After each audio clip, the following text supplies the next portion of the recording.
മനുഷ്യന് ജീവൻ കൊടുക്കാൻ കഴിയുമോ? മെഡിക്കൽ സയൻസിന്റെ പഠനപ്രകാരം ഒരു മനുഷ്യന് ഒരു ഹ്യൂമൻ ബോഡി ഉണ്ടാക്കുക എന്ന് പറയുന്നത് അത്ര വലിയൊരു ജോലിയൊന്നുമല്ല. 10 ഗാലൻ വെള്ളവും 7 ബാർ സോപ്പുകൾ നിർമ്മിക്കാൻ ആവശ്യമുള്ള കൊഴുപ്പും 9000 പെൻസിലുകൾക്കുള്ളിലെ കാർബണും 2200 തീപ്പെട്ടിക്കോലുകൾക്കുള്ളിലുള്ള ഫോസ്ഫറസും ഒരു സാമാന്യം വലിയ ആണിയിലുള്ളത്ര ഇരുമ്പും ഒരു കോഴിക്കോട് വെള്ളടിക്കാൻ ആവശ്യമുള്ള ചുണ്ണാമ്പും ഒരൽപ്പം മഗ്നീഷ്യവും സൾഫറും ശരിയായ അനുപാതത്തിൽ കൂട്ടിക്കുഴച്ചാൽ ഒരു മനുഷ്യന്റെ ശരീരമായി. ലബോറട്ടറിയുടെ പരീക്ഷണശാലകളിൽ കൃത്രിമമായൊരു മനുഷ്യ ശരീരം ഉണ്ടാക്കാൻ ഇത്രയും അസംസ്കൃത വസ്തുക്കൾ മതി.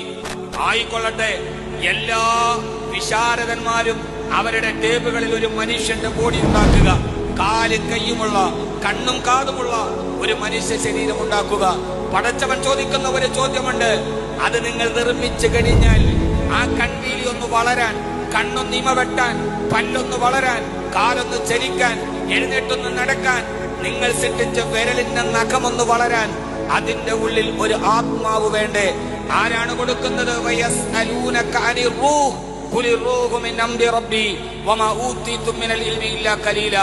ഈ ശരീരത്തിൽ ഒരു ആത്മാവിനെ കൊടുക്കാൻ ആരെങ്കിലും അങ്ങയോട് ചോദിച്ചാൽ പറയൂ, റൂഹ് അല്ലാഹുവിന്റെ മാത്രം അധികാരമാണ്.